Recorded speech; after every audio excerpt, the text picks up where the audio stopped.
Shalom, friends. It's wonderful to be together again for another webinar that Chidush is offering you with co-sponsorship from Ruach Chidush, Rabbis and Candidates for Religious Freedom and Equality in Israel. And it is great to have distinguished members of the rabbinate, and I am not sure by now there are more faces and names than I can see in one screen. I hope we have Kenters represented here as well, beyond Ed Kenter.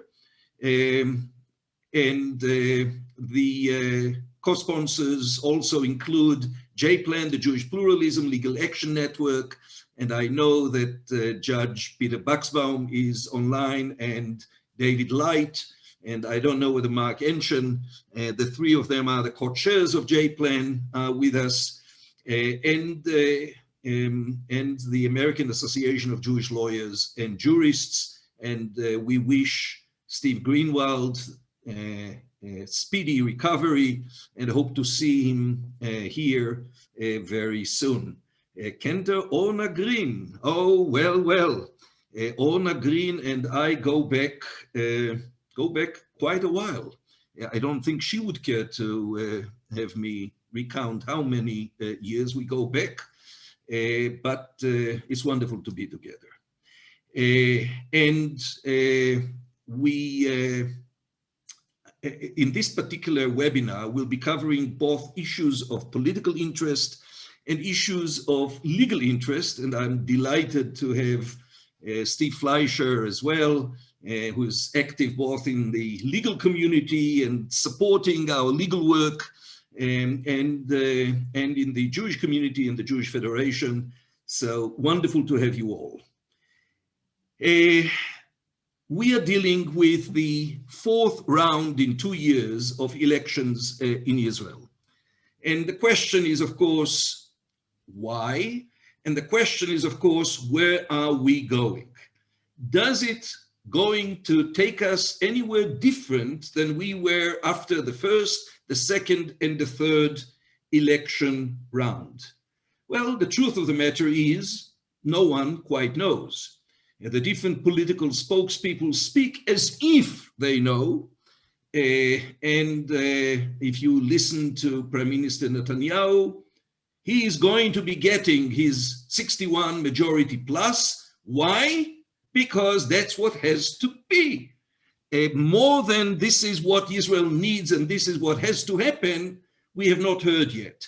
Similarly, the leading opposition individuals who are seeing themselves and the parties that they lead as adequate replacement and necessary replacement for Prime Minister Netanyahu basically say the same. They both convey a sense of confidence that they are going to be putting together the next government, but the truth of the matter is no one quite knows. And no one quite knows because if you take a look, one second, if you take a look at the projections, and after the first speaker comes up, Knesset member Alex Kushnir will speak, will provide you with some more data. But if you look at these recent projected results of the elections, what you will see is an impossible situation.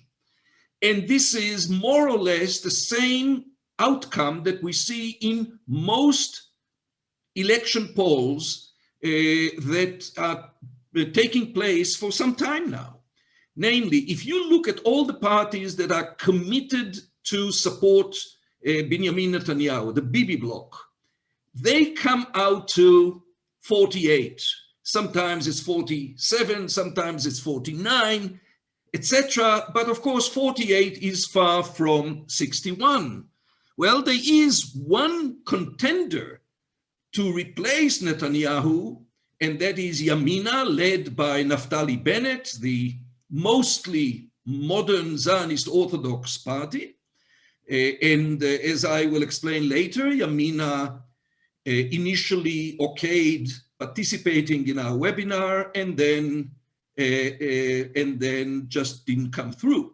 And Ayelet Shaked, one of the leaders of Yamina, was supposed to speak at a panel a couple of days ago that was organized by our friends in the conservative Masorti movement and the Yisrael Chofshit, the secular group, a very interesting panel on the upcoming elections, but she stood them up too.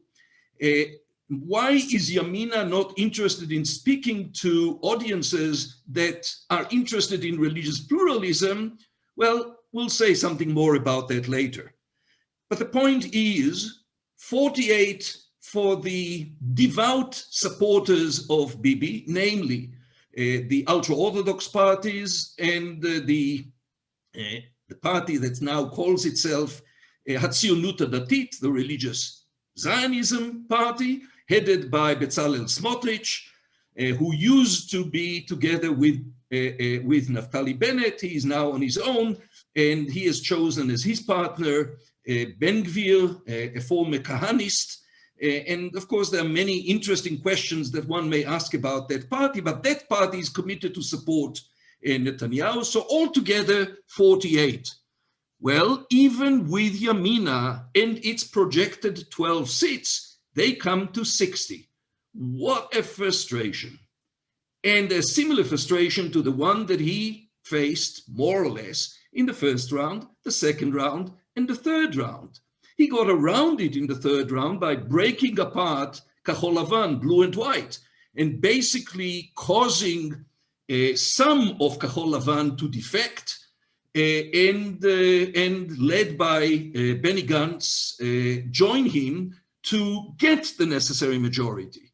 Of course, he is saying he'll never repeat that experience. Gantz is saying we'll never both repeat that experience and we'll never support Netanyahu again. But the bottom line is most projections, most polls do not show that Bibi can muster the necessary minimum of 61 votes. Well, the same holds true for the anti-Bibi bloc. Namely, if Bibi can, and supposedly Yamina, in spite of its talk about replacing Bibi, they're also saying at the same time that they'll never give their hand to having Israel face a fifth round of elections. That this is inconceivable. Well, what is inconceivable to Naftali Bennett is quite conceivable to many observers who fear that this is what we are going to see, namely this is where we are heading, that there won't be a decisive result in these elections, and therefore Israel will slip further into having to hold a fifth round. But on the way to a fifth round, and in an attempt to prevent holding a fifth round, Yamina and Naftali Bennett are assumed to agree, in spite of their talk about replacing Netanyahu, assumed to agree to join Netanyahu with some kind of accommodation, some kind of an arrangement, but join Netanyahu. Well, but 48 and 12 are only 60, and if there are 120 Knesset members altogether, then clearly the other camp, the other bloc also has 60. Now, some polls show that the anti-Bibi bloc may have 61, may have 62. On the other hand, there was already recently one poll that showed that the Bibi bloc may get 61. As you can see, you need a lot of Tylenol in order to endure the coming days, and especially the days closer to March 23rd, election day, and following March 23rd, election day. There's going to be a lot of indecisiveness, and we are now 14 minutes after the hour, and the question is Alex Kushnir with us? Well, if not, hopefully he'll come on any minute now. And if not, let me just continue until he comes on. But let me just see if there is any message. Okay, I don't see anything, so let me go on for a minute and say that I highly recommend, I think that I wrote it already in one of the follow-up emails to the election, to our webinars. And if I'm sorry, let me just see.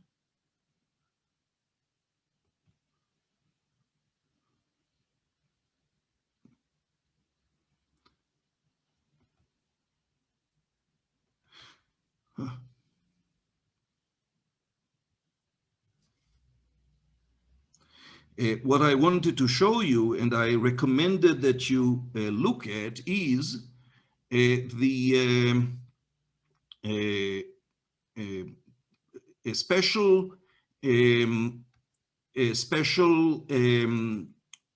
website that lists and updates almost daily the polls, all the polls that are taking place on regarding the political issues. But I'm having a problem getting there. One moment.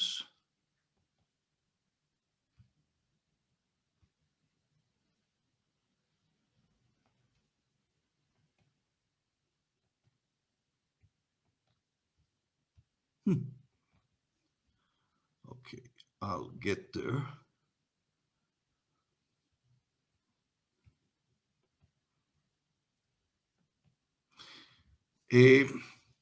Is Alex Kushnir with us already? Not yet. Okay. David Saperstein was going to teach me some tips regarding the use of a more effective use of. Uri, I'm here. Uri. Ah, okay. Yes, you are here, but this is not the time to do it. Oh, Alex Kushnir, yes, you are here. Wonderful. Yes, I am. So thank you very much. Alex Kushnir is a Knesset member for Yisrael Beiteinu, the party led by Avigdor Lieberman, the party that in the last few rounds, since the second round in September of 2019, has been associated more than any other party with the battle for religious freedom, with the battle for change of the age-old equation that one cannot form a government without the Haredi party and parties and without giving in to their demands. Alex has made Aliyah in 1992, has served and reached the rank of a captain, and following his military service was in the Shehut HaBitachon HaKlali, in the security services. Following that, he served as Director General of the Ministry of Absorption and quite a number of other important positions, and is a very active Knesset member in this arena of the relationship of religion and state. We don't know each other, but definitely the Knesset members of Yisrael Beiteinu can be all considered friends of those who hold to the principles of religious freedom and equality. So first question, the questions that I will ask you, Alex, the first question is, what is the position of Yisrael Beiteinu on the major challenges that face Israel in the area of religion and state, and that are most of them important to world Jewry as well, such as who is a Jew, such as the Kotel, such as civil marriage, such as equality for all streams in Judaism? Okay. First of all, thank you for inviting me to this meeting. It's a little bit challenging for me because of English, so I hope that I will fulfill your expectations, but if no, I ask to apologize about my English. But anyways, I need to correct you because you said that I was a Director General of Ministry of Absorption. So the first thing that I done when I appointed to this position, I have changed the name of the ministry. You're right, it was absorption, but absorption is a chemical process. And I changed it to integration because I think that this country is developed for all the Jews from all over the world in order to integrate together in Israel and to live together. And I'm telling you this because I think that this is the main idea of what Israel Beiteinu thinks about religion and about different doctrines of religion.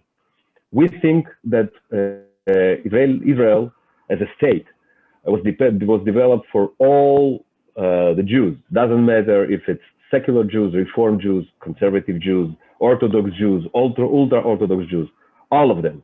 And another thing that we believe is that in a normal democratic state, every citizen have to be able to choose the way of his life, and no one can dictate it.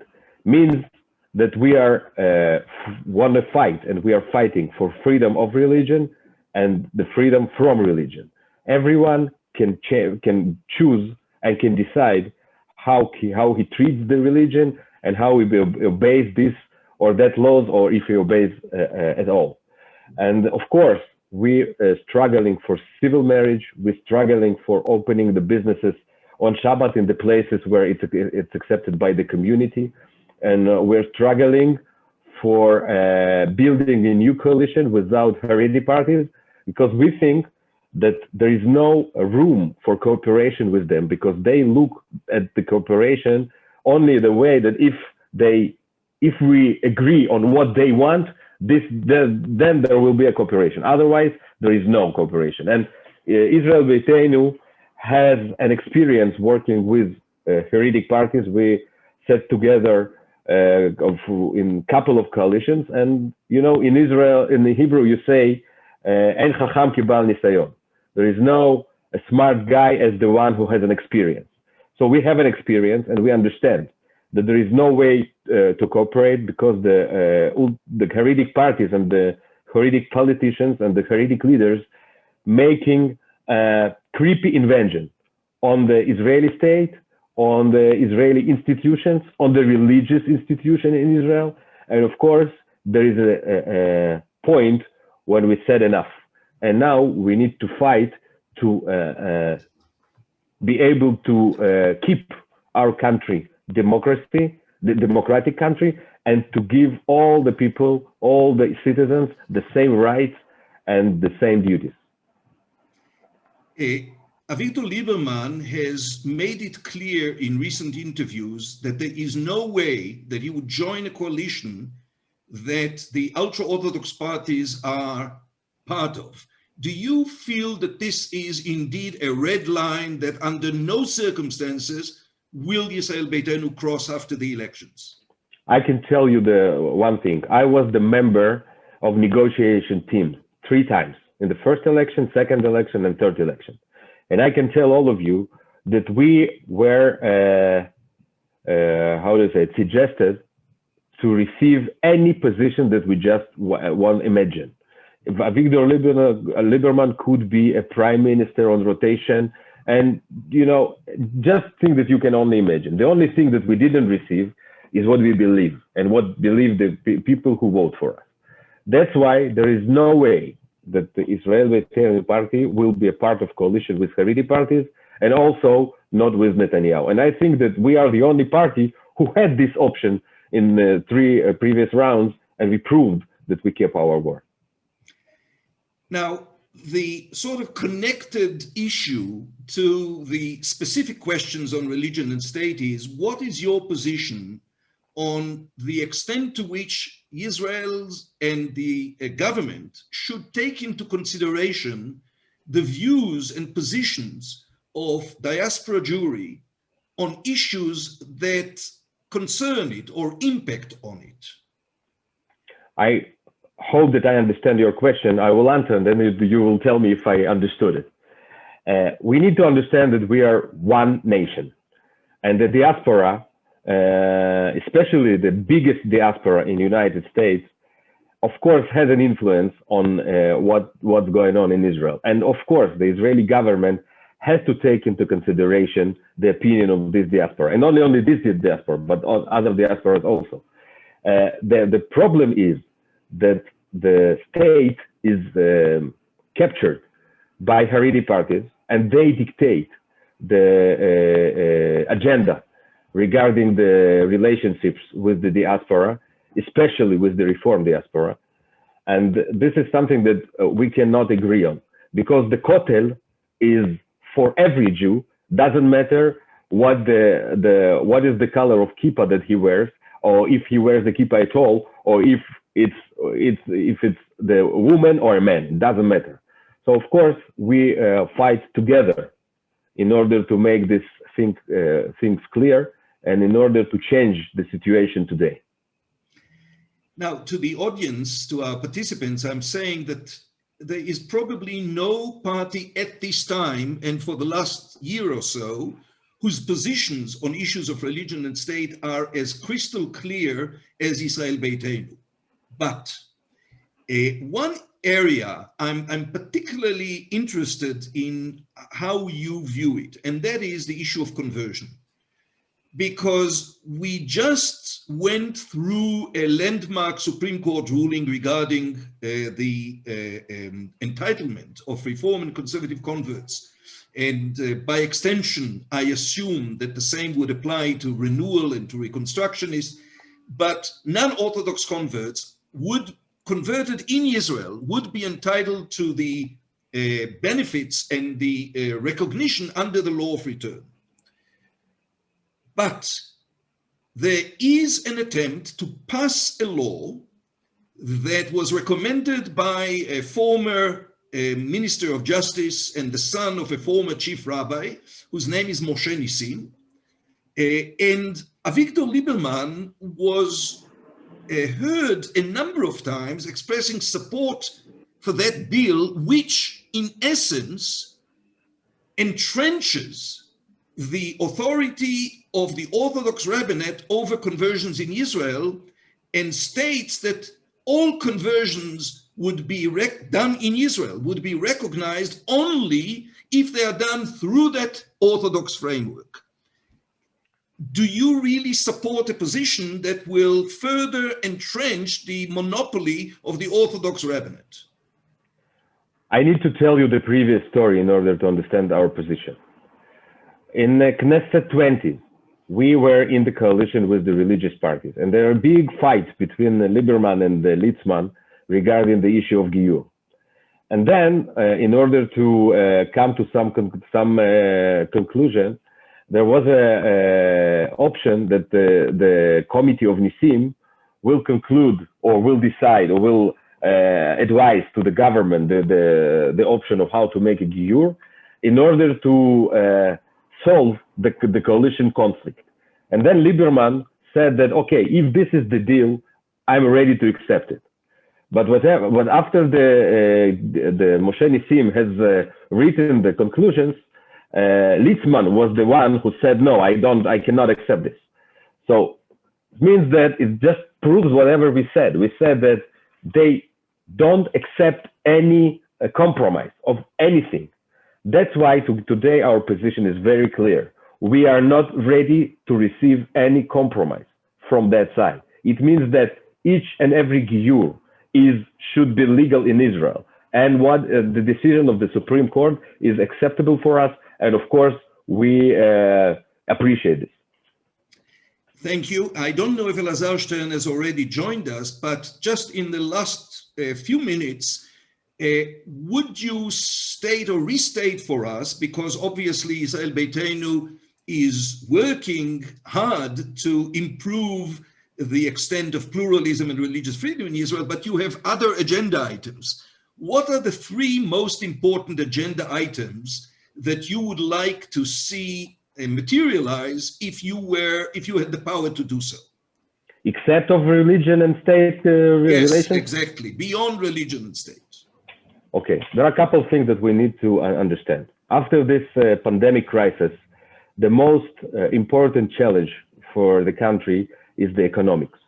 That's why we're saying that we want to take the responsibility on the Ministry of Finance, because we think that Avigdor Lieberman probably is the most experienced crisis manager today in the political arena. We are ready to see all our ego aside, and we are ready to make the effort to improve the Israeli economy. This is first. Second of all, there is a lot of things, a lot of groups of population that are very weakened after the pandemic, and even before the pandemic. I'm talking about all the population in Israel, and I'm talking about the periphery of Israel. So this is another challenge that we want to meet and want to deal with this.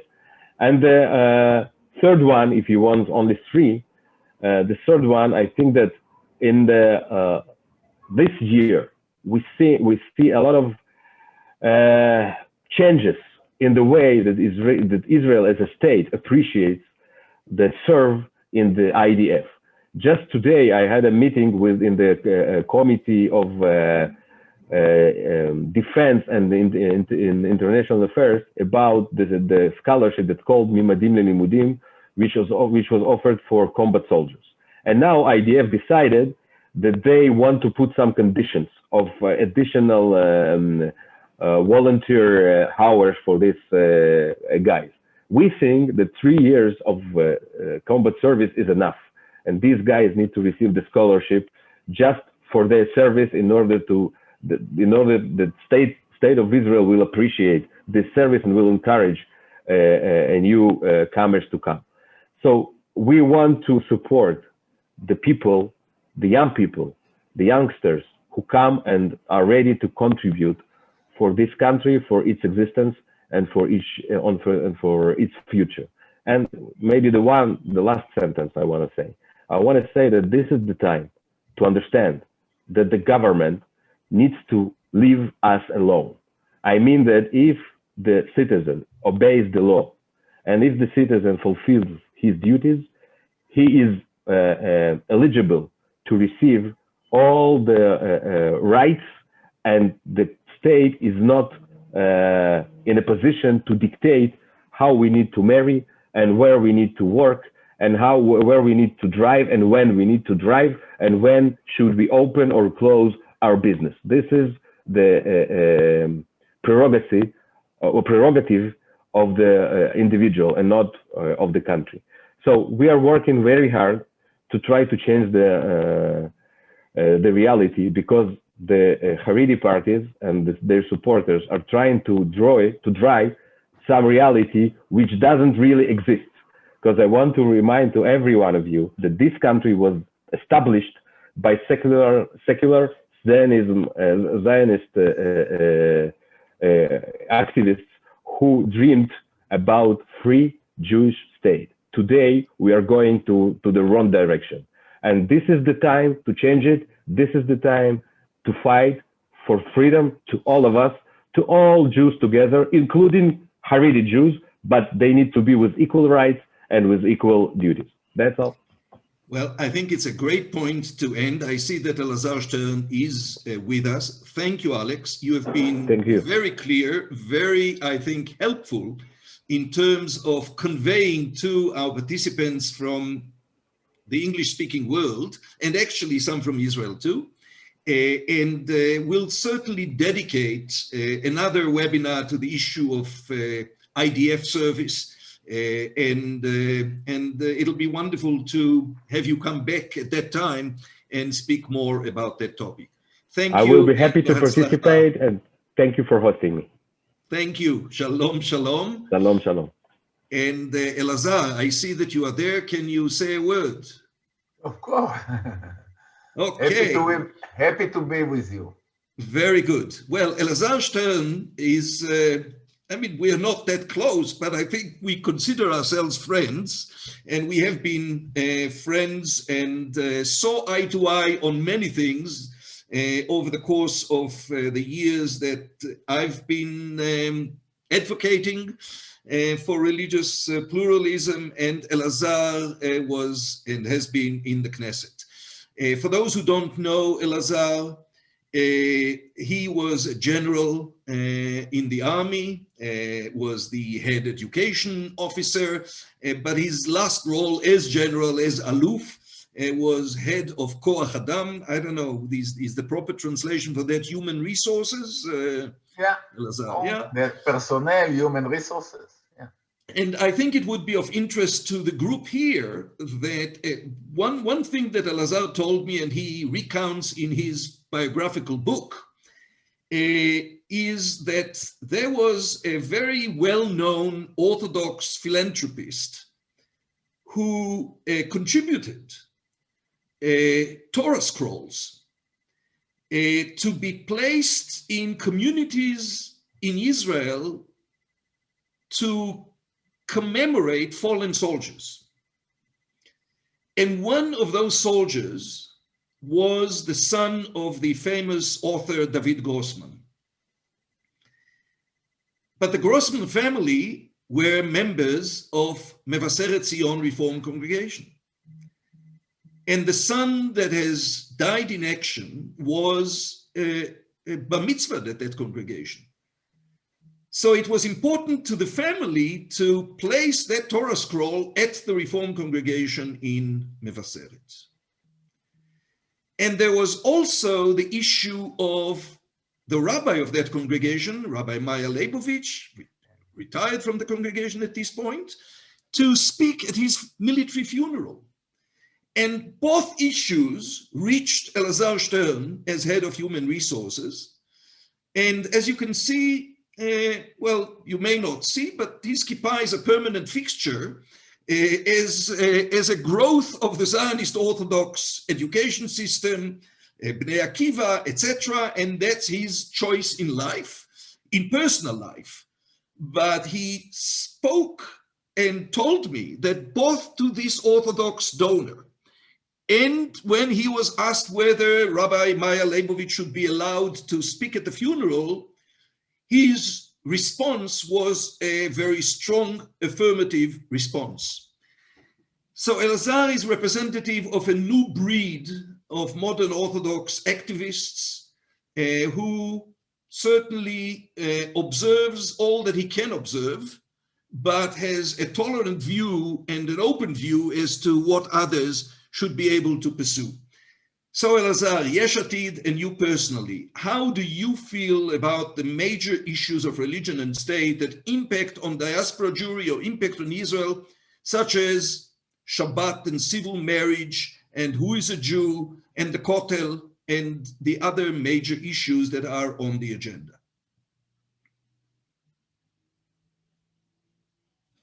We don't hear you. No? Yeah. Something is, oh, okay. Okay, maybe they prefer not to hear me. No, now we hear you, but speak up. Okay. First of all, thank you for having me. And when you asked me about maybe the biggest challenge, and I can see here among the audience, maybe Rabbi Richard Hirsch. So I can say that we share for many years the same challenge that for me is the biggest challenge since we enjoyed the new immigration from former Soviet Union, which is the conversion issue. I can tell you that this in particular is the main reason for me to make realize my black dream to become a politician, you know, which I never, when I was a major general, I never had a thought to become a politician. You know, unfortunately, in Israel, in the public opinion, being a major general is in the uppest place, in the most superior place, and being politician is in the lowest place. But the main reason for me to become a politician, if you want to say, is the conversion, which I also initiate, thank God, a huge project in the army, which still exists. And if you want to generalize it or to put it a little bit wider, to extend it, so it's all the issue of relationship between the state and religion. I think that my biggest advantage, if I can say it, that I grew up in the religious Zionist movement, unlike the name which Smotrich stole now, which is המפלגה הציונית, מפלגת הציונות הדתית. The religious Zionist party. But according to my belief, being a real religious Zionist, and I still part of the community, if you want to define, but in the same time, I think that my biggest mission as, from one side, being religious Zionist, but in the same time, grow up almost in my life, I part of the Israel society and the Jewry all over the world, not less than being religious Zionist. I think that this combination brought me and give me, you know, the feeling of the importance being in this arena. I can tell you that they cannot erase my Judaism, you know, and it took for them, you know, for the ultra-Orthodox or, you know, for the, what we call Chardali, which is the Haredi Dati Leumi, which is ultra-Orthodox religious Zionist, you know. But I think that it's given me advantage to understand a little bit deeper than the average understanding of what we can say, how can we live together, religious, non-religious, secular, ultra-Orthodox, Reform, conservative in Israel, but in the deepest meaning of living together. If you want, with your permission, I will put aside my position in the beginning. You know, I participated in the Ne'eman committee later, and I know exactly what was there. I also accompanied, if you want to say it, the Kotel Compromise, not only because you are the audience now. I think that the dimension, the conservative and the reforms, even though that in the end of the process of Ne'eman committee, it was Orthodox court, the process was in common together, but in the end of the day, so the Reform and the Conservative accepted it, and the Chief Rabbinate refused to accept it. The same I can tell you about the Kotel Compromise. No, it's a top secret, not put it outside, please. But the place that you agreed to have the place to pray near the Kotel HaMa'aravi, no one of the ultra-Orthodox Knesset members prayed that ever. So another time, the biggest concession was done by the Reform and the Conservative. And unfortunately, the same. It failed because the Chief Rabbinate. So, unfortunately, when you are looking not in the relationship between the state and the religion in Israel, even if you can measure it, I'm not sure about the level of Judaism of Israel as a state. Put aside the ultra-Orthodox, but even if you want, put it inside, and then measure the level. You know, and for me, the level is, for example, the level of pride being Jewish in Israel. And unfortunately, the current relationship between the state and religion put the average Israeli far away from, you know, the willingness to say, I am proud to be Jewish. And my assignment is to be there. Unlike my Knesset member, my friend Alex Kushnir was here, which I very respect his position and of course respect himself. I think that I came from the point of not only say full freedom. I understand that the only way to exist is being in the same time, Jewish state and democracy.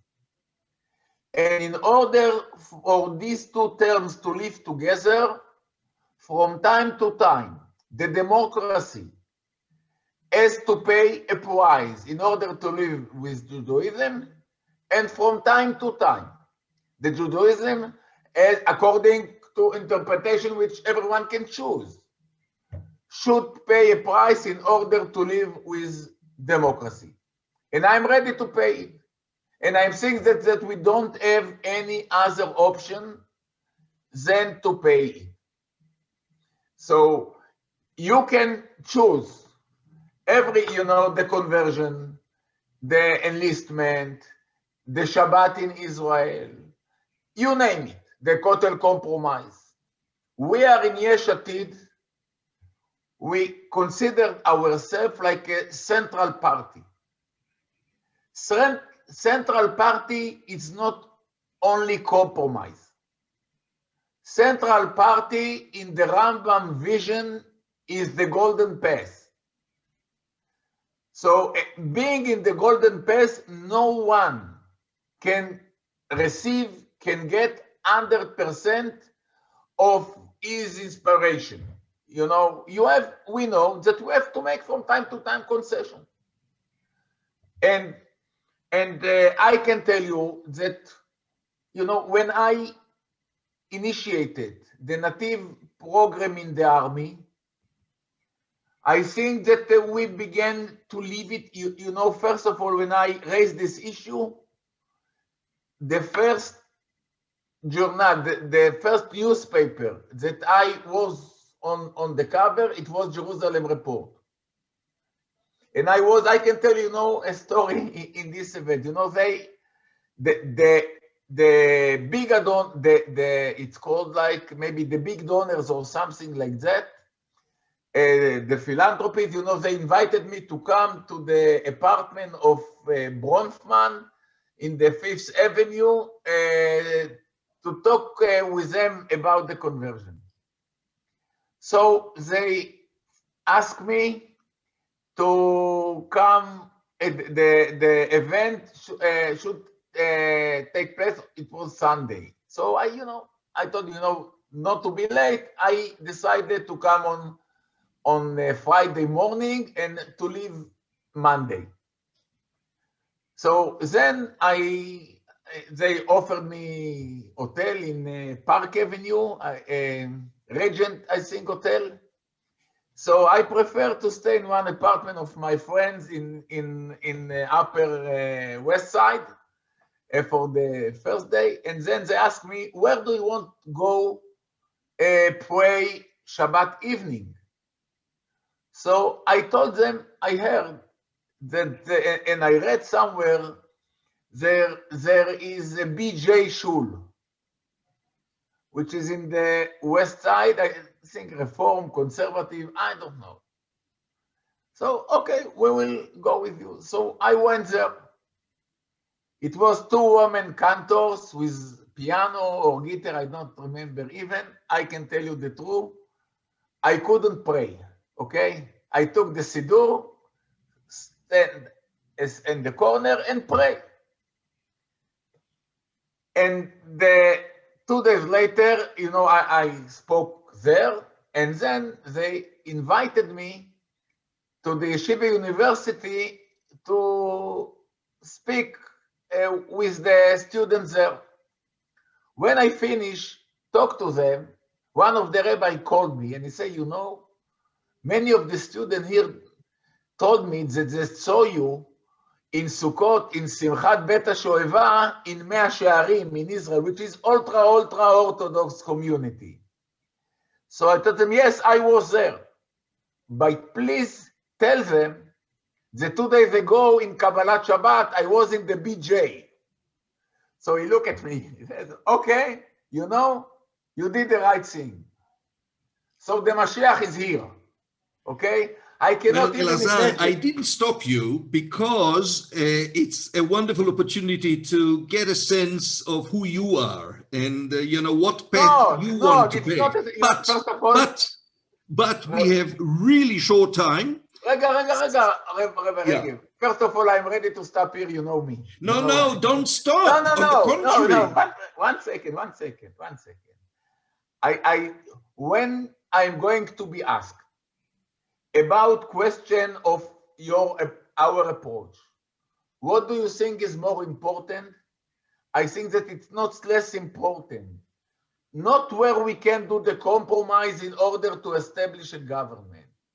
From which real point we are coming to this discussion? From which real point? What if you know the issues that or the principle that we are believing them not only because we are politicians. You know, we were led by this principle to become a politician, and I think it's enough. So Elazar, yeah, the question that I think everybody would like to hear, given the complexity that you have shared with us, are there any red lines that if Yesh Atid were to lead the next government, as Yair Lapid wishes to happen, are there any red lines in the area of religion and state that you wouldn't compromise on? Are there things that we can mark that you will deliver in terms of expanding the scope of religious freedom and equality? So the truth that we are not now in the point that we can, put the red line, okay? But I can tell you, for me, the red line is conversion, for example. The red line is the level of religious What does conversion mean? Recognizing Reform and Conservative and Reconstructionist conversions? I can tell you, Regev, you know, don't blame me later, because I can talk about the conversion issue, you know, okay? No, that's right. I 2000, will blame you. The question is... In 2004, it was a meeting in Jerusalem. And then I asked Neeman become the minister of treasury or something like that in this day. After he was, you know, Neeman committee, the main conclusion was there that the process should be together with the three streams, but the court is Orthodox court, okay? Don't ask me what kind of Orthodox, because there is 70 faces even to this court, unfortunately, okay? Or, you know, maybe fortunately, not unfortunately, okay? But, and then I ask them, come back to this conclusion. The representative of the conservative movement stand up and say, we will never go back to Neeman committee. And then Ambassador Stuart Arzenstadt, you know, told him, you are not here to declare such a thing like that. We are ready to go back in order to keep the Jewish world unified, okay? United, yeah.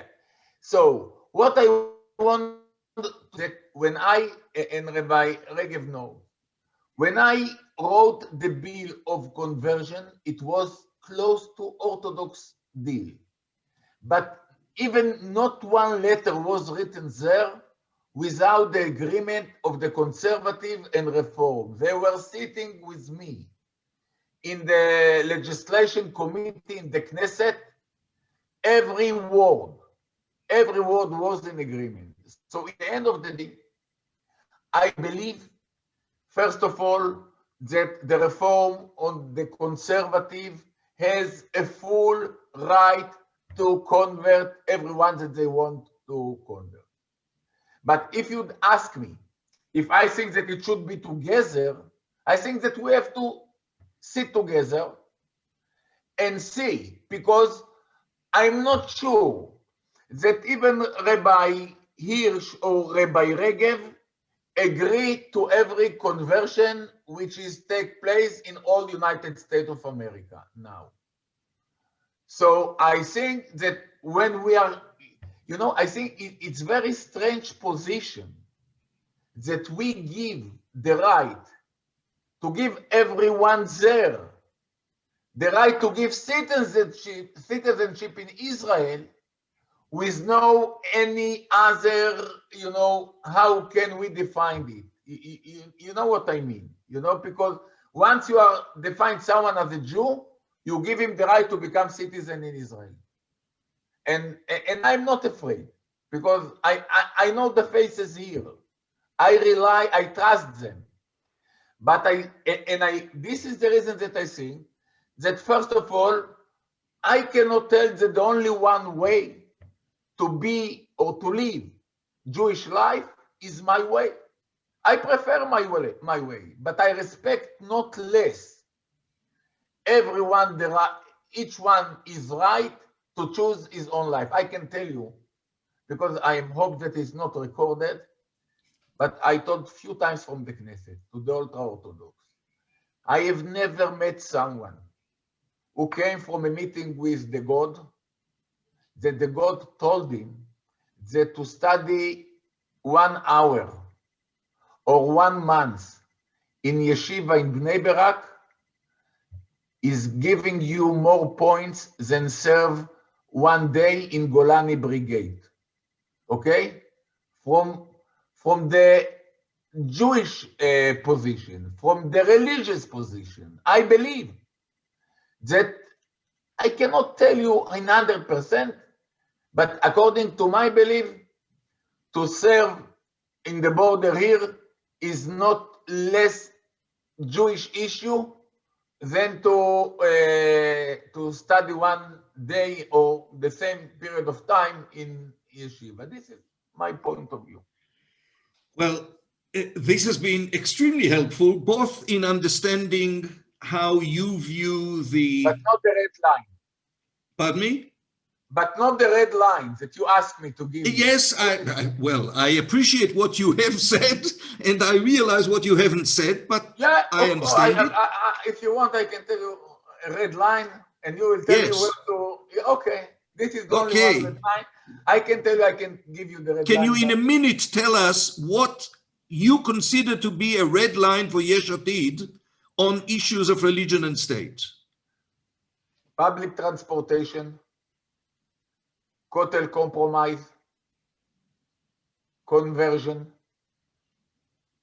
Shabbat, mini markets, in the way that Hudai established it in Tel Aviv, which is according to, I don't want, to talk too much, according to Meidan Gabizon agreements, about how the Shabbat should be placed.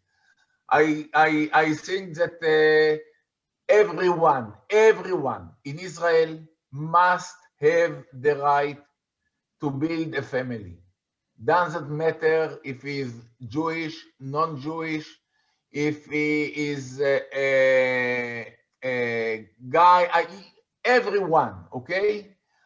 Unfortunately, according to the current situation, you can marry or have a chuppah under only 2 conditions, or if 2 of you Jewish, or if 2 of you non-Jewish. If 1 Jewish and 1 is not Jewish, or the chief rabbin doesn't recognize this as a Jewish, go to Cyprus or Czech Republic, which is unbelievable in democracy.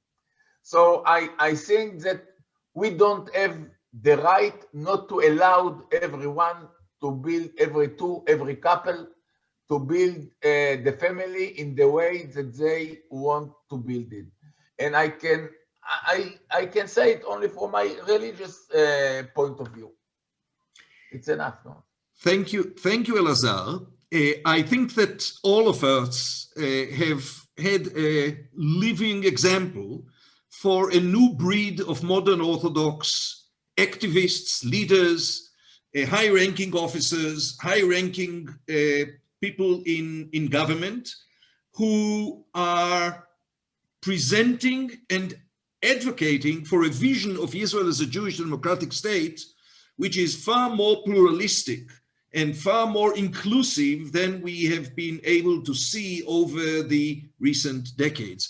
Elazar is a wonderful example of that. Rabbi Uri, yes. Rabbi Uri, with your permission, one example. When I was the commander of the officer training school, when I was 18 years old, everyone that heard that someone become religious, Orthodox, we were so proud and happy that we opened the door to see if the Mashiach is not behind the door. Okay? When I establish a Jewish course, identity course in officer training school for Judaism, I knew that the disaster events that can happen to me if someone will come back and say, I decided to become a religious. I think that our main mission is to give every Israeli, every officer, and it's still there now, the right or the willingness to say, I'm proud to be Jewish, and doesn't matter what's the way that he exercises. Everyone can choose his own way to exercise his Judaism way. Toda. Thank you. I think that we all appreciate the way that you have shared your own views and those of Yesh Atid with us. And of course, we look forward to see how the results of the elections will play out and what role Yesh Atid will have in shaping the next chapter of Israel's Jewish and democratic character. So thank you, Elazar, and we'll move on. I think that given that this is already, we have already crossed the 1 hour threshold, we'll instead of returning to some of the data that I wanted to share with you regarding the elections, let's move on to the conversion Supreme Court decision and its aftermath. And if I would like to first respond to questions that you may have, and then I'll make a few observations regarding the case. I already see that Professor Michael Chernik has asked the question regarding the definition of who is a Jew. Michael, do you want to ask your question? Michael Chernik, are you still with us? I actually didn't ask a question about who is Jew. I've been fielding questions about the Abba Yudaya, which you might want to go. Yes, you did. And what Michael Chernik wrote is the Ministry of the Interior and its minister, Aryeh Deri, have added details to the law of return that make it impossible for Abba Yudaya and all emerging communities, quote unquote, to have an acceptable conversion. The issue of emerging communities, to be fair to the Ministry of the Interior, is really not so much Deri's and the Ministry of the Interior creation, but a sort of an extension of the Supreme Court ruling regarding recognized conversions, which uses the term Kihila Mukeret, recognized community. And the question had to arise, what does it mean, recognized community? Which communities are recognized and which are not. And that's how the concept of emerging communities, because it's one thing to deal with BJs or with Temple Emmanuel and other congregations that are represented in this call that have been in existence for decades, if not for centuries. And it's another altogether when you deal with the Abba Yudaya, where you can put your finger and say, this is the moment this Jewish community emerged. And the question is, what happens in the period that precedes it? What happens in the period that follows it? Now, it's particularly getting complicated because the whole congregation, the whole community is made up of converts, sincere converts, converts who are active in pursuing Jewish life. But it's a congregation that is made of converts, and the legal question that emanates from it, which we, the JPLAN, the Jewish Pluralism Legal Action Network, and Ruach Chidush, are very, firm in our support for the recognition of the Abba Yehuda community and the converts in that community. But this is a complex legal question that is pursued in the Supreme Court by a wonderful colleague, a legal colleague, attorney Nicole Maor Center, who heads the legal advocacy centers for new immigrants at the Israel Religious Action Center, and one of the foremost experts on Israel's laws regarding entry into the country and citizenship and conversion, etc. So they're in good hands, and I hope they win, but it's not, there is a creation of a definition of emerging community. Let's go to the Supreme Court ruling. There was one question that I saw that Peter Berger, if I'm not mistaken, asked. Peter, can you ask your question? Robert Berger, sorry. Yes, Peter Berger is the author. Right. The question I asked on this subject was apparently the Supreme Court's decision is very narrow in scope. It applies only to conversions done within the state of Israel. So the question is, does anybody think that that principle is likely at some point to be extended to conversions done by Reform or Orthodox rabbis and congregations outside of Israel? And the second question I had was, the court's decision is very limited, but it's by the court. And is there any likelihood, is it possible and is it likely that the Knesset will overturn that principle and go back to the old rule? So regarding the first question, I think it's important to explain.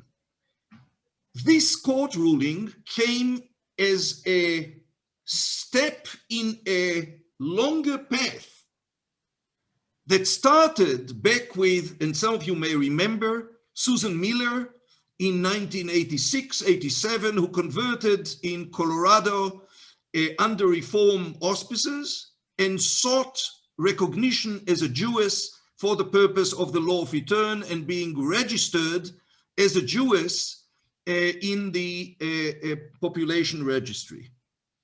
The irony then was that there was no question in the mind of the population registry and Ministry of the Interior official. They had no problem giving her Israeli citizenship under the law of return. What they refused to do was to register her as Jewish. And they basically were very generous. They said, you choose whatever ethnic, national identity you want, you say it, we'll write it, just not Jewish. And of course, the Supreme Court case that we brought resulted with two things. A, at that time, we called it the Who is a Jew Action Center. And the next step that was assisted greatly by Rabbi David Saperstein and by Rabbi Eric Yoffe, and the Israel Movement was a party to, and the World Union, headed by Richard Hirsch, was a party to. It resulted with the creation of the Israel Religious Action Center. But the point is that the battle over who is a Jew had the following stages. First of all, we fought on overseas conversions, and the right of those who converted non-Orthodox overseas to be accepted under the law of return and be registered as Jewish. The next step was fighting legally, fighting for the right of individuals who were converted in Israel under the auspices of the Reform and Conservative movements. And I know that there is an issue of great delicacy and interest. Please understand, we are fighting for pluralism and for inclusion of all streams in Judaism under the umbrella of Israeli law.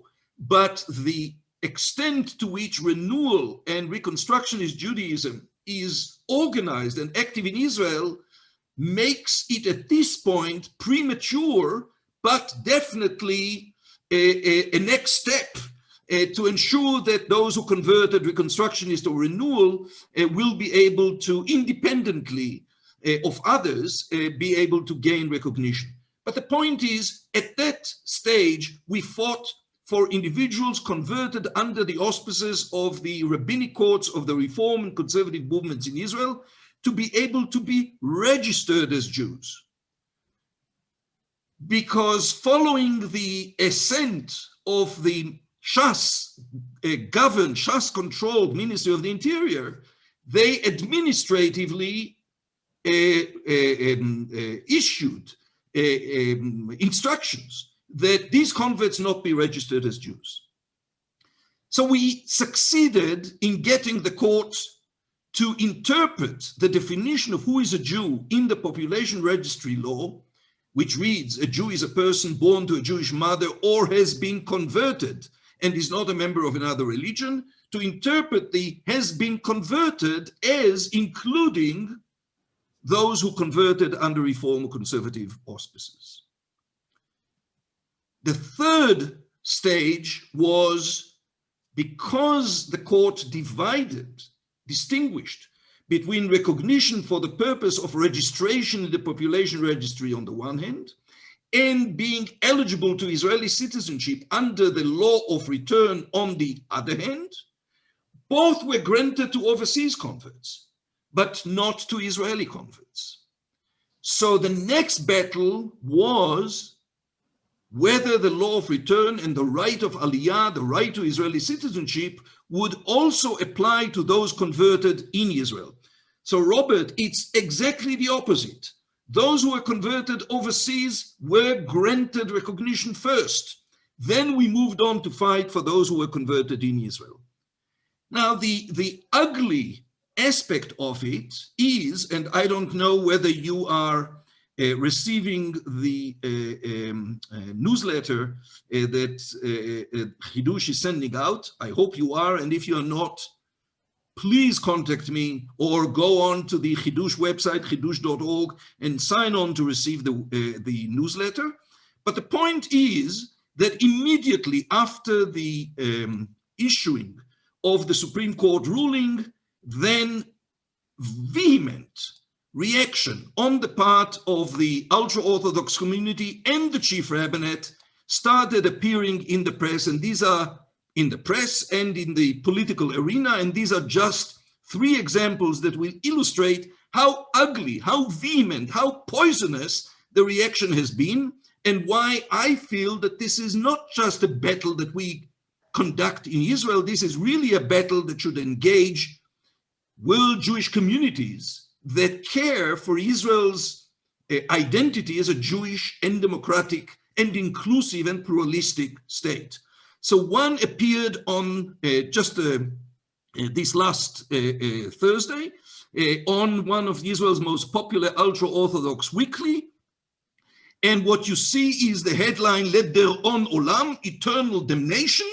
And you can see the COVID-19 virus character. And what he is holding in his hand is the text saying, Hamutatzia harefomit, the reform mutation, the reform variant. And of course, he is marching into what depicts, Jerusalem, marching into Israel, and the gate is opened by this judge-looking individual. So Reform Judaism, Reform conversions are basically a poisonous mutation of COVID-19 that are out to destroy Israel and destroy the Jewish people. Similarly, the Shas party campaign now has a number of visuals such as this. The top title in a frame is Yehudim Be'ersher Bagatz, Jews with the stamp of approval of the Bagatz. Namely, they aren't Jews, they are Bagatz sponsored Jews. And the operative text is Sakana, danger, thousands of infiltrators and foreign workers will undergo reform conversions and become Jewish. Namely, they won't become Jewish, but they will be recognized as Jewish. And of course, the campaign appeal is Shas tishmor al medina Yehudit. Shas will preserve, will safeguard a Jewish state. So what we are about is mass conversions of infiltrators and foreign workers. And of course, one of the leaders of Shas, Knesset member Moshe Arbel, basically said, publicly said, now it's very clear. All that these foreign workers, Sudanese, asylum seekers will have to do is they'll pay a bribe to a reform rabbi and obtain overnight a conversion certificate that will enable them to settle and thereby endanger the state of Israel. And of course, a very ugly and really despicable reaction was that of the Ashkenazi ultra-Orthodox party, United Torah Judaism, that immediately issued a clip that basically presented that the reform movement, on the one hand, is holding bar mitzvah, namely is bar mitzvahing dogs, but they went further to imply that he's converting dogs, and this is a Jewish dog, and there were a number of dogs in this clip. There are Jewish dogs because the Supreme Court has made them Jewish. And one of those dogs, they're mocking, saying, he's Jewish because his grandmother was a rabbi. So again, the message that United Torah Judaism, the ultra-Orthodox Ashkenazi party, is conveying, only United Torah Judaism will safeguard your Judaism. Yahadut Torah, United Torah Judaism, Gimel is their sign. So what we need to understand is that even though Robert Berger was right, and the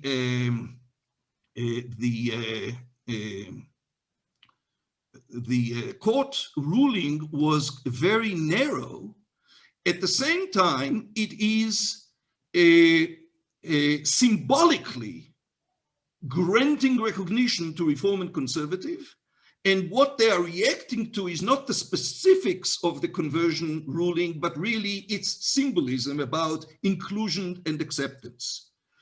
Now, you're asking whether the Knesset can overturn it. Of course the Knesset can overturn it. As a matter of fact, the election series starting in March of 2019 started in part because Shas was demanding a conversion bill that would ensure that the only conversions recognized in Israel are those that are authorized under and approved of by the chief rabbinate. And Netanyahu at that time, in 2019, 2018, understood that this is dynamite. Changing the conversion laws, on the one hand, will be appeasing Shas, on the other hand, will be alienating American Jewry, world Jewry, North American Jewry. And Netanyahu is smart enough to know that this is not stuff that you can touch gingerly. This is explosive. So he tried to avoid it. And that led to, because they demanded that he didn't want to deliver, that resulted to a great degree with the dismantling of the government and the first elections that were held.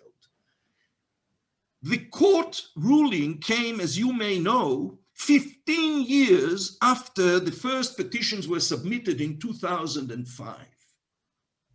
15 years. As one of the justices is saying, this is rare. I mean, the Supreme Court is not quick to render decisions, but 15 years is really something that's very, very exceptional.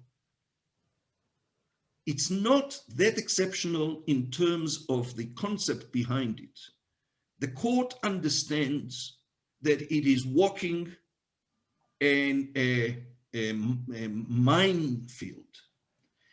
It understands, and one of the justices spoke about it explicitly. He said, we appealed to the Knesset again and again and again. Decide what you want to do with it. But they didn't. They wanted, he writes, they wanted the Supreme Court to pull the chestnuts out of the fire. And the irony and the cynicism here is the Knesset and the government didn't want to vote because they were caught between the hammer and the hard place, or the rock and the hard place, or whatever the phrase is, with the ultra-Orthodox parties pressuring them on the one hand, and world jury pressuring them on the other. So they wanted the court to make the decision, and were ready to delegitimize the court and assault the court once it made the decision. Because there was no way that the court was going to rule differently, because as all the justices, including the minority judge, who, by the way, was the secretary of the Ne'eman Commission when he, at the time, wasn't a judge yet, and he worked for the Ministry of Justice, and he served as the secretary of the Ne'eman Commission, which I had the privilege of representing the reform movement in. And I can tell you that my record, being there, is very different than that of Elazar Stern and many others.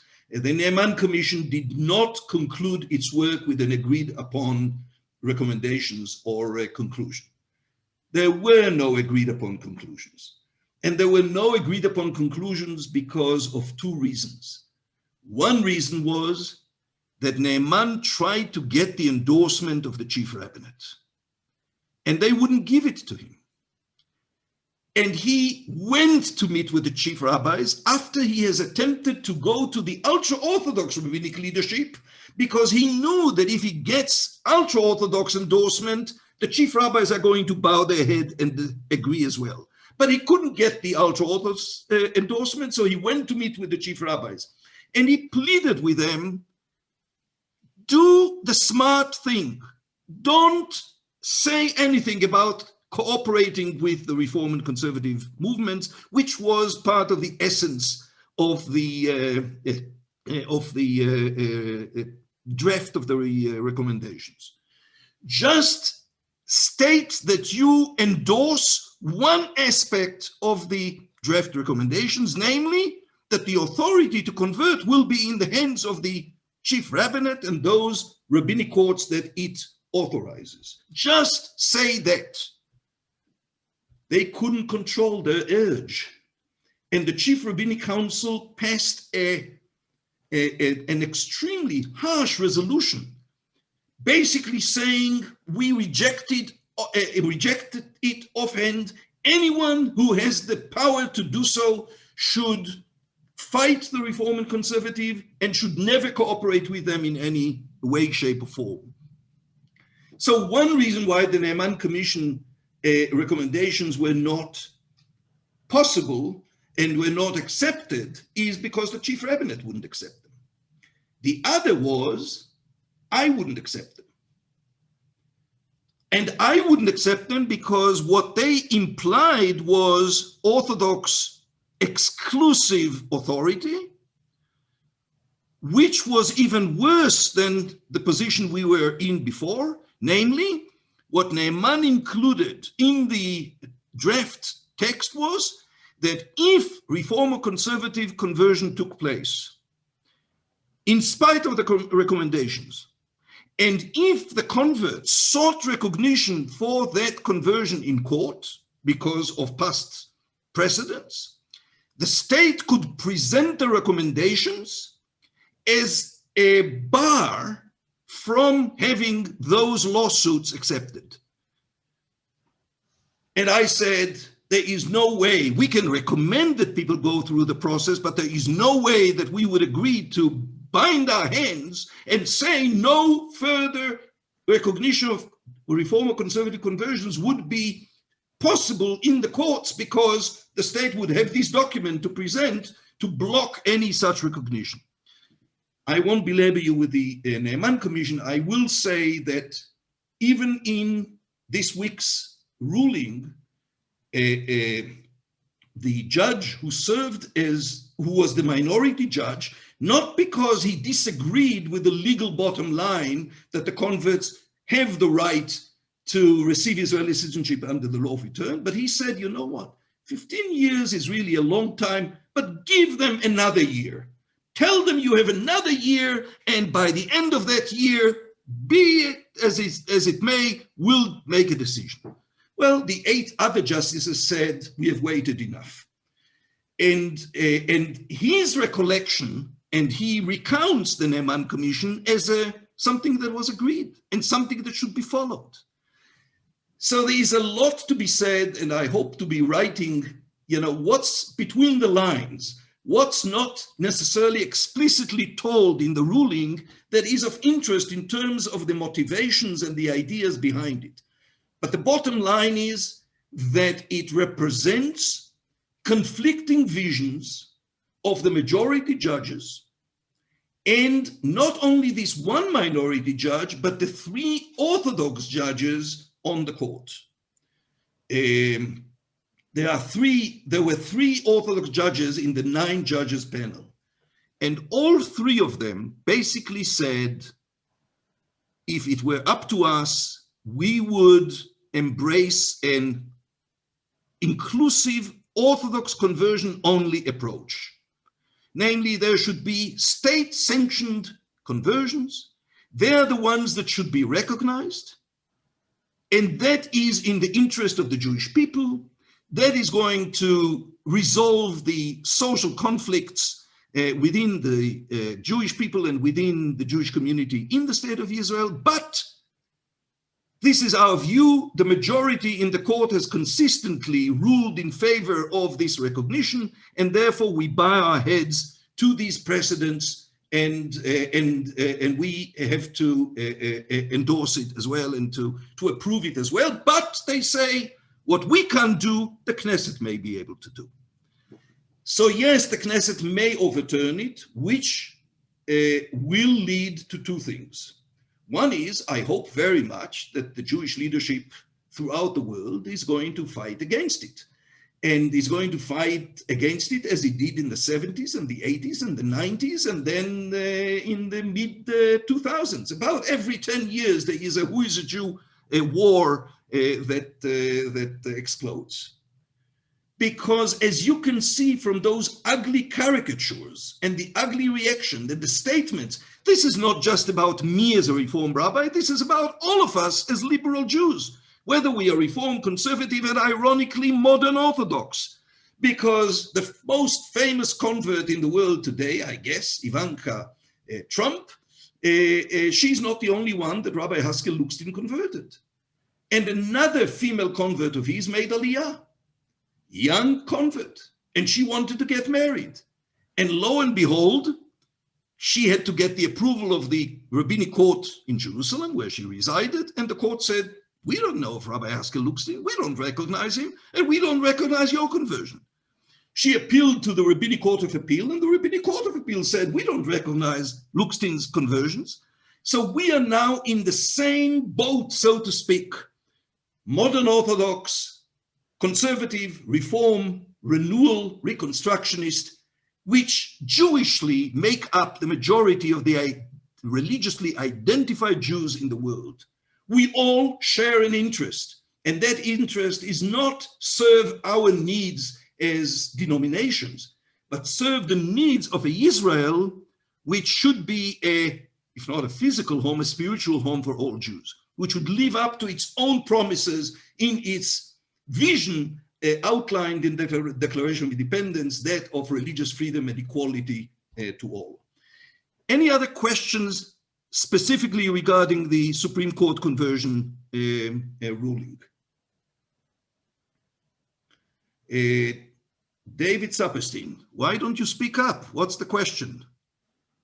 Or what's the statement?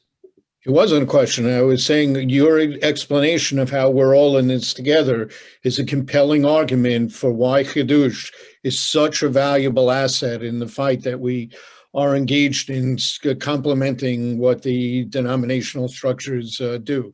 It's exactly the kind of approach that has the potential to bring together the kind of broad coalition, the majority of the Jewish people. So thank you, Uri. Thank you, David. I defer to you, thinking that you asked a question.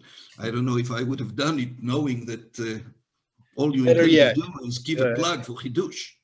All right. Anybody else has a question? And of course, if you don't have any question now, you can still write to me either regarding the elections, namely, if you want to hear more about either Yesh Atid or Yisrael Beiteinu, or, and by the way, please know, the Likud never bothered answering us. And it is no surprise, because the Likud, if you read the newsletter that we sent out Thursday, Netanyahu himself was quiet. He didn't respond personally to the Supreme Court ruling. But the Likud did issue a statement, basically an offensive, confrontational response that sides with the ultra-Orthodox rejection. So it's no surprise that they did not want to participate in a panel dealing with issues of religious freedom and equality. And so is Yamina. Yamina that initially said, yes, they will participate, and is trying to convey an image of being moderate, not just religious, but secular as well, and certainly committed to democracy, etc. It's far more complicated than that, and the fact that they basically failed to participate, I think, is a clear indication. And as I said before, it isn't the first time that they decline participating. Ayelet Shaked, that was supposed to participate in a panel a couple of days ago, a large-scale panel of leaders of all the parties, also stood them up at the last minute. So if you want to ask questions regarding the positions of specific parties, by all means do so. And if you have any other questions or comments regarding the Supreme Court ruling, don't hesitate to do so. Uri, I have a question. Yes, please. Gilad Kariv, a Reform rabbi, is number 4 on the labor list, which is led by a impressive woman. Yes. And today is International Women's Day, so we should recognize that. So a lot of people may go out and vote for labor who are interested in this issue of religious pluralism.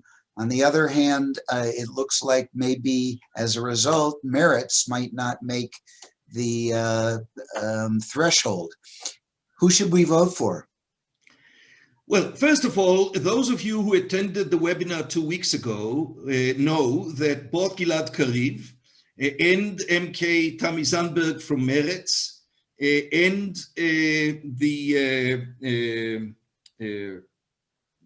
who's the third?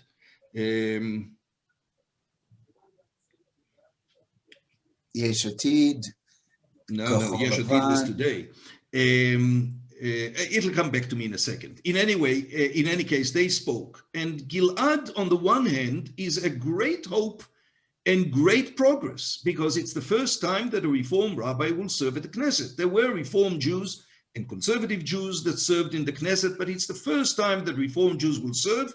And as a matter of fact, again, if you saw the newsletter, you will see the statement that was issued by Chidush and the Jewish Pluralism Legal Action Network and Ruach Chidush, Rabbis and Kentas for Religious Freedom and Equality, in response to yet another, or actually prior, assault on the part of both Shas and United Torah Judaism that said, if he gets into the Knesset, we are not going to sit next to him. And of course, this isn't just a mild threat, because the chair of the Knesset Finance Committee, Rabbi Moshe Gafni, is known to have stepped out consistently from any Knesset discussion in which a reform or conservative a representative is speaking. And I go back in my mind to when I and my conservative counterpart, Rabbi Ehud Bandel, decades ago, would speak at the Knesset. He would do that. He would mumble some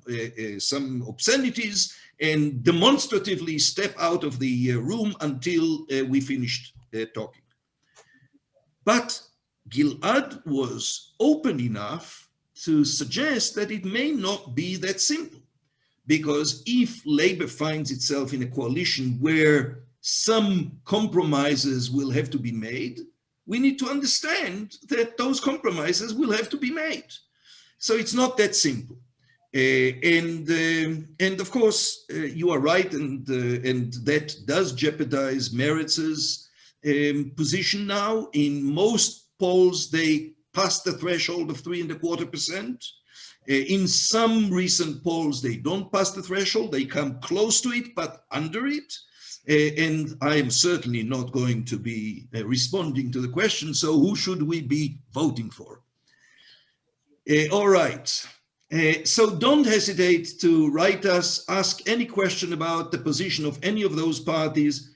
Thank you for being patient and being with us all this time. We'll certainly go back to the elections. Even if you don't ask further questions, we'll come back to the elections as soon as the elections are over, because what I showed at the beginning was how precarious the balancing act is. And it is really very difficult to tell at this time who is going to have the upper hand. In most polls, the anti-Bibi camp has the upper hand.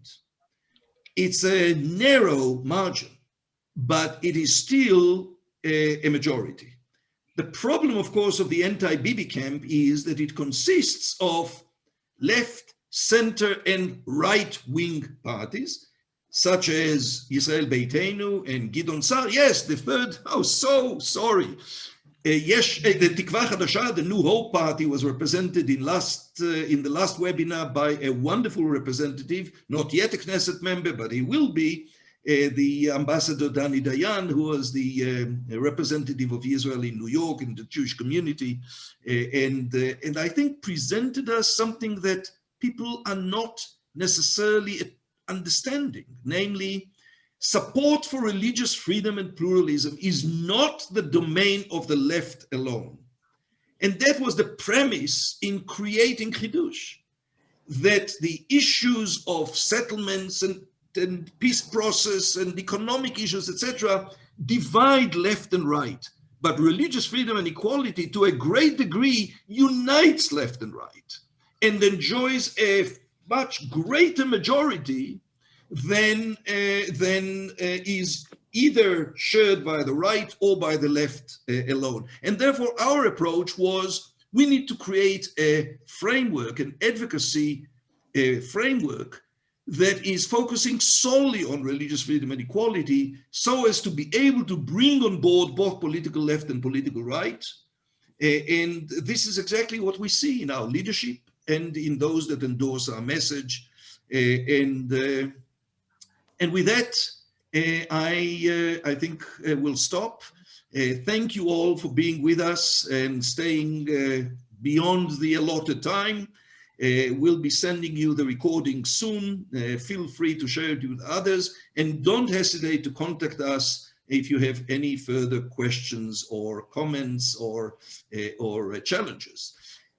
So thank you to the Jewish Pluralism Legal Action Network, to Ruach Chidush, Rabbis and Kentes for Religious Freedom and Equality, and the American Association of Jewish Lawyers and Jurists, and shalom and good night here from Jerusalem, and enjoy the afternoon wherever you are in the west of Israel. Shalom and lehitraot.